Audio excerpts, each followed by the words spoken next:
Have you ever felt like God is working quietly behind the scenes, shaping you for something greater than you can see?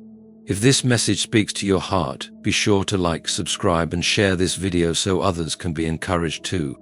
Have you ever wondered why life's challenges seem to come again and again just when you think you're ready to move forward? What if I told you that every struggle, every delay, and every moment of waiting is actually God's way of shaping you into the person you need to become to fulfill your true calling? Today, we are going to explore a powerful truth that God is not just calling you to a purpose, but He is carefully molding you, preparing your heart, your character, and your faith for the amazing work He has planned for you. This journey may not always feel easy or fast, but it is filled with hope, strength, and a divine purpose that will change your life forever. Stay with me because what God is doing inside you right now is far greater than you can imagine. Let's discover together how your calling is already being shaped by God's loving hands. God shapes us through trial, not comfort. This truth often unsettles us, yet it lies at the heart of spiritual transformation. Comfort lulls us into a false sense of completion, a stagnant contentment that resists growth. But trial, unwanted, uninvited, and often misunderstood, is where God's finest work unfolds. Scripture repeatedly shows us that the people God uses mightily are the very ones He first refined severely. The hands that crafted the heavens are not afraid to let the clay of your life pass through the furnace of a furnace. Consider the lives of those called by God. Joseph, destined to rule and preserve nations, was first betrayed, enslaved, and imprisoned. David, anointed to be king, fled from spears and lived in caves. Moses, chosen to lead Israel, spent decades in obscurity before ever standing before Pharaoh. These men were not being punished, they were being prepared. Their trials were not evidence of God's evidence, but signs of His molding. The wilderness did not disqualify them, it defined them. What seems like delay or hardship is often the precise place where God carves the strength your future assignment will require. God does not mold in the palace. He molds in the desert, in the cave, in the belly of the fish, and in the fiery furnace. These places strip us of our pride, our illusions of control, and our trust in human strength. They empty us so that God may fill us. They hurt, but they heal. They bend us, but only to form us into vessels of greater capacity. We often ask God to use us, but we seldom expect the cost of being made usable. Yet He is faithful to prepare what He purposes to deploy. Trials are tools in the hands of a loving Creator. They are not random storms, but refined instruments. He allows what He could prevent in order to produce what we could never attain without Him. It is in the midnight hour, not the noon of ease, that we learn to lean into Him with deeper trust. It is in suffering that we discover joy not rooted in circumstances, and peace that does not depend on understanding. We gain endurance, clarity, and most of all, intimacy. In our weakness, we come to know His strength not as a concept, but as a sustaining presence. Some would say that a good God would never allow pain. But love that never corrects is not love, it is neglect. God's love is too fierce to leave you unchanged. He sees what your calling will demand, and He loves you enough to shape you for it now. The pressure you feel is not the end of you, it is the remaking of you. You are being crafted for a purpose beyond your comprehension. Every frustration, every loss, every delay is a thread in the tapestry of divine preparation. You may not see the pattern yet, but God is not improvising. He is molding you with eternity in mind. In the moments when you feel forgotten, you are actually being formed. When the doors close, He may be working behind them. When the path feels unclear, He may be lighting your faith, not your feet. And when it seems that nothing is changing, it may be that you are changing. God never wastes pain. Not a single tear, not a single disappointment, not a single heartbreak slips past His purpose. He knows the shape of your calling, and He is shaping you to match it. The trial you endure today may be the very tool that forges the strength, humility, and wisdom you will need tomorrow. Your calling is not just an assignment, it is a divine invitation into a deeper version of yourself, a version shaped by God to reflect His image and carry His purpose. The truth is, your current self may not yet be ready for the weight of the calling God has placed over your life. This is not a condemnation, but a revelation. The person who steps into the fullness of that calling must be stronger, wiser, humbler, and more anchored in faith than you are today. God knows what your future requires, and He is committed to forming you into the person who can live it out with integrity and grace. We often want the promise without the process, the platform without the preparation. But God, in His mercy, delays certain blessings until we are molded to handle them without being destroyed by them. He doesn't simply call us to a task, He calls us to transformation. Your calling is a road that demands character, and without that foundation, the very things you desire could become burdens instead of blessings. The calling will stretch you. It will expose insecurities, challenge your faith, and force you to confront weaknesses you never knew you had.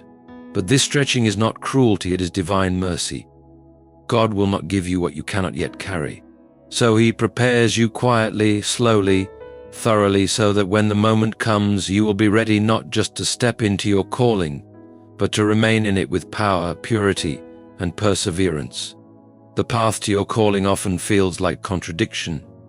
You are shown a glimpse of a future that seems to vanish behind the fog of delay and difficulty. But don't mistake that fog for failure. God hides you for a reason.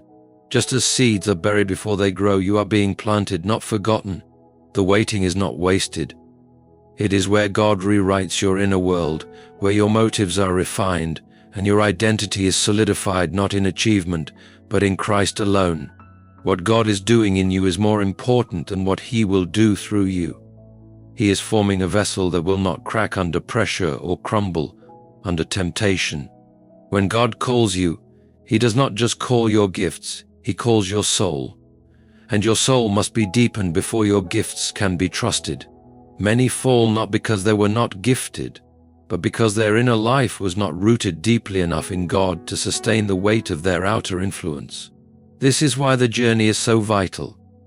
The nights of prayer, the seasons of silence, the trials that strip you of pride, all of it is God's loving hand preparing you for something more eternal than applause or recognition.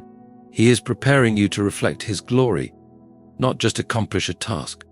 The person your calling requires is often forged in obscurity.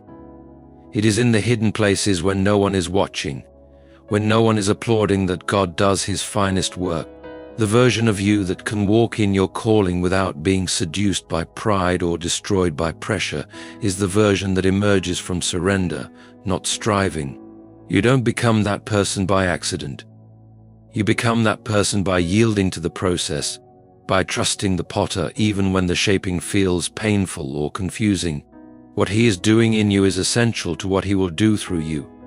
Your calling is sacred, but so is the shaping. You are becoming the person your calling requires, moment by moment, trial by trial, surrender by surrender. Moulding is a process, not a moment.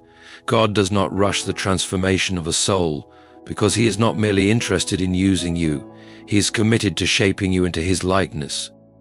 The journey of becoming the person your calling requires is not defined by a single breakthrough or an emotional high, but by 1,000 quiet steps taken in faith, obedience, and surrender.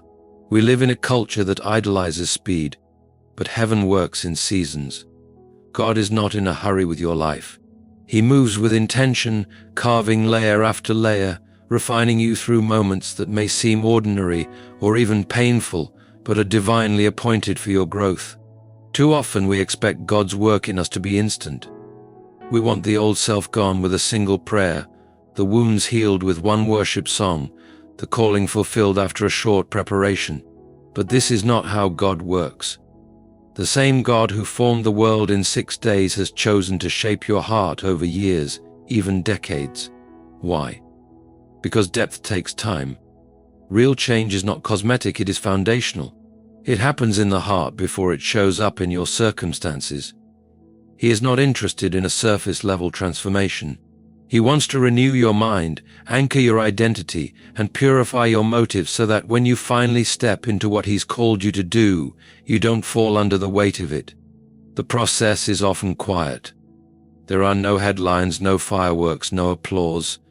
Just the unseen hand of the potter spinning the wheel, shaping you with pressure and care. Sometimes you'll wonder if anything is changing. You'll ask if he's still working, if you're still on the right path. But the silence does not mean abandonment. It means trust. God is the master craftsman, and he knows what he's building in you. He sees the blueprint even when all you see is the dust. The process may be slow, but it is deliberate. He never molds without purpose, and he never leaves his work unfinished. Your spiritual formation is not a project you complete. It's a life you live. The valleys, the delays, the quiet mornings where you choose to pray instead of quit, the days when you forgive even though it hurts, these are the moments when the molding happens. You are being shaped not just in the spectacular, but in the small. Every act of obedience, every tear you shed in surrender, every step you take in faith, God uses it all. Nothing is wasted. He is more patient than we are, more committed to our growth than we are, and more faithful than we could ever imagine. This process will test you. It will stretch your faith, confront your pride, and expose your weaknesses. But this is not to shame you, it is to set you free. God brings these things to the surface so he can heal them, not hide them. And with every layer he strips away, he makes room for something greater, more of his character, more of his strength, more of his purpose. You may not feel it, but you are changing. You are being made new even when it feels like nothing is moving. The molding of God is not accidental. It is holy, and though it may take longer than you expect, it is forming in you a strength that is eternal.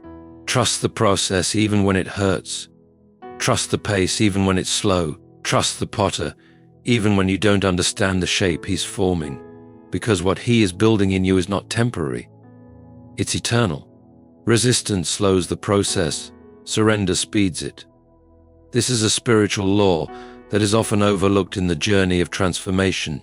When God begins his work in your life, he calls you to cooperation, not conflict. Yet too often, the human heart resists what God is doing, whether out of fear, pride, or misunderstanding, and in that resistance the shaping is delayed. God's molding hand is gentle but firm. When you push back, you create tension that slows the refining fire. When you yield, the process flows freely, and the change deepens more quickly. Resistance often shows up as impatience. You want the trial to end, the pain to disappear, or the blessing to arrive on your timeline. But impatience closes your heart to God's timing and his methods. It's a form of rebellion that says, I know better than you. Yet God's ways are higher than ours, and his timing perfect. When you surrender your impatience, you open yourself to his peace and his pace. You stop fighting the process and start embracing the growth it produces. Fear is another root of resistance. Fear whispers lies, that God is cruel, that he has forgotten you, or that the shaping will break you beyond repair. These lies chain your spirit and resist the freedom God desires for you. But surrender is the antidote to fear. When you choose to trust God even in uncertainty, you invite his power to work in your weakness. Surrender says, not my will, but yours. Pride also fuels resistance. It tells you that you can handle things on your own, that you don't need God's help or correction. Pride clings to control and resists humility. Yet the calling God has on your life demands humility, a willingness to be shaped, corrected, and sometimes broken so that you can be rebuilt stronger. When pride resists God's hand, it grinds the process to a halt. But surrender breaks pride's hold, allowing God's grace to flood in and reshape your heart. Surrender does not mean passivity or weakness. It is an active, courageous choice to align your will with God's. It requires faith and strength to release control and trust the unseen. It means saying yes to the potter's hands, even when the shaping feels uncomfortable or unclear. It means letting go of your agenda and embracing his. Surrender invites God's power to flow unhindered, speeding the transformation he desires in you. When you surrender, you enter a rhythm of partnership with God. He shapes you, yield. He teaches you, listen. He prunes you, grow. This dynamic relationship is the heartbeat of spiritual growth.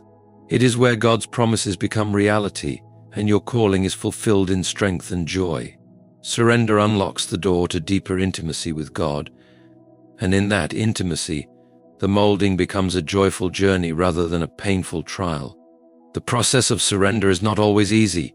It can be messy, filled with doubts and setbacks.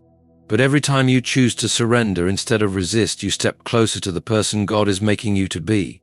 You allow His Spirit to refine your character, renew your mind, and empower your purpose. Resistance keeps you stuck. Surrender sets you free. The choice is yours. God waits patiently for your yes, because He desires to do great things through a heart fully yielded to Him. What you learn in the valley builds you for the mountain. Life's valleys are not simply places of sorrow or defeat, they are God's classrooms, where He teaches lessons impossible to learn on the peaks of success and comfort. The mountain, the place of victory, influence, or fulfillment, requires a foundation forged in valleys of trial, patience, and faith. The calling God has for you demands more than skills or talent. It demands endurance, humility, and character shaped in the hidden places where no one is watching. Valleys are seasons when your faith is tested beyond easy belief. They are the long nights of unanswered prayers, the days of silence when God seems distant, and the moments when your spirit wrestles with doubt and fear. But it is in these valleys that your faith becomes real and resilient. You learn to trust God not because of what you see, but because of who He is. The mountain may offer praise and recognition, but the valley builds an unshakable foundation that keeps you steady when the applause fades. In the valley, you are often stripped of control and forced to rely solely on God. This dependence is a precious gift. It teaches you humility, the acknowledgement that without God's strength you are weak and vulnerable. Humility is not weakness. It is the soil where true greatness grows. The mountain calls for leaders who know they need God daily, not just when things go wrong. Those who ascend without learning humility often fall when the pressure rises, but those trained in the valley carry the wisdom and grace to lead well. The valley also cultivates patience. God's timing often feels slow when you are waiting in the shadows, but patience is an essential virtue for any calling. It tempers impulsiveness and teaches perseverance. When you learn to wait well in the valley, you gain the ability to endure long seasons of preparation without losing heart or faith. This patience is what sustains you on the mountain when challenges come, keeping you steady rather than shaken. Character is shaped in the valley's quiet struggles. It is easy to be kind, faithful, and humble when life is smooth. The real test is maintaining these virtues when everything inside you screams for anger, bitterness, or despair. The valley refines your character by giving you opportunities to choose faith over fear, hope over hopelessness, and love over resentment. These choices build a spiritual strength that shines brightest on the mountain. The lessons learned in the valley are not wasted or forgotten. They become your armor and your testimony. When you finally stand on the mountain, it is not just your talents that carry you, but the endurance, humility, and faith cultivated in the valley. The trials you endured become the source of your wisdom and compassion, enabling you to lead others with empathy and courage. God often hides His work in the valley because He is preparing you for something greater. The mountaintop moments are breathtaking and visible, but they rest on the hidden work done in the low places. This hidden preparation is where God's love and grace deepen, where your relationship with Him grows from shallow faith to deep trust. Your calling requires not just success, but maturity.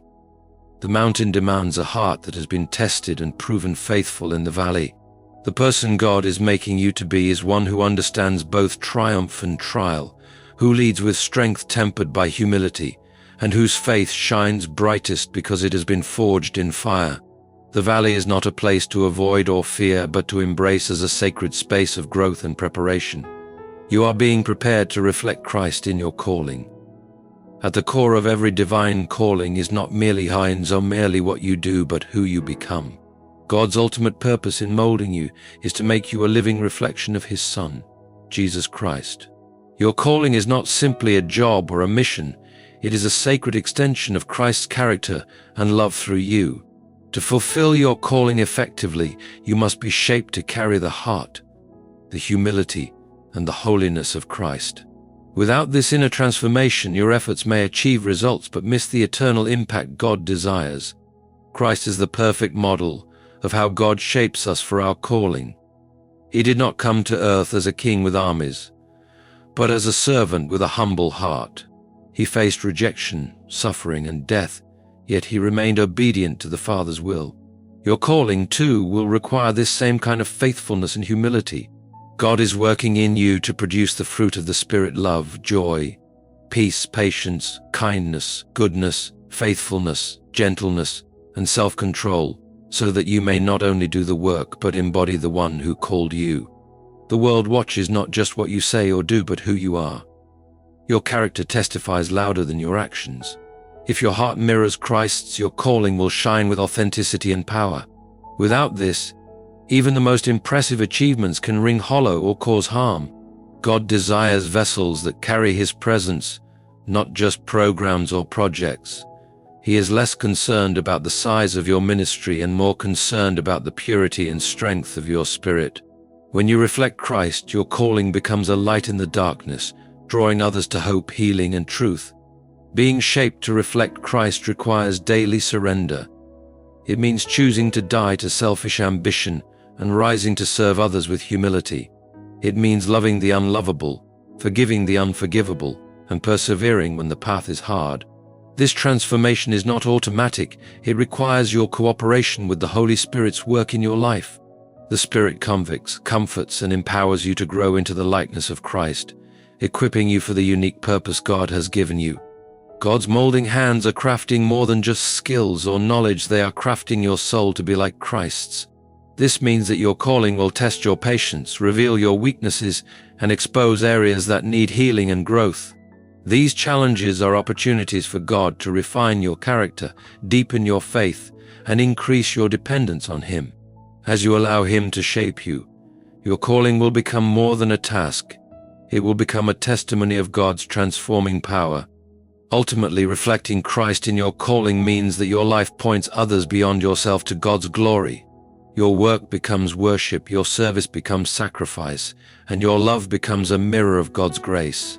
The person you are being molded into is a vessel of His presence, carrying His heart to a world in need. Your calling is an invitation to partner with God in revealing His kingdom here on earth through your transformed life. This shaping process is ongoing, lifelong, and beautiful. Each day offers a new chance to reflect Christ more clearly, to embody His love, walk in His truth, and shine with His light. You are not alone in this journey. The same Spirit that raised Jesus from the dead dwells in you, guiding and empowering you to become the person your calling requires.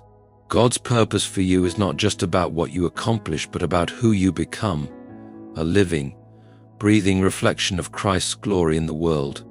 God is patiently molding you into the person your calling requires, shaping your character, deepening your faith, and refining your heart through every trial, every season of waiting, and every moment of surrender. This process, though sometimes difficult and slow, is purposeful and full of grace. It prepares you not just to perform a task, but to embody the love, humility, and strength needed to fulfill your divine purpose. Trust in His timing. Embrace the journey and remember that the person God is shaping within you is far greater than any calling you will ever walk into. Your transformation is the foundation for the impact you will make, and through this divine molding, you will shine as a true reflection of Christ's glory. Thank you for allowing me to share this message with you today. May God's grace continue to guide and strengthen you as you walk the path He has prepared. Keep trusting, keep surrendering, and keep becoming the person He is molding you to be. God bless you all.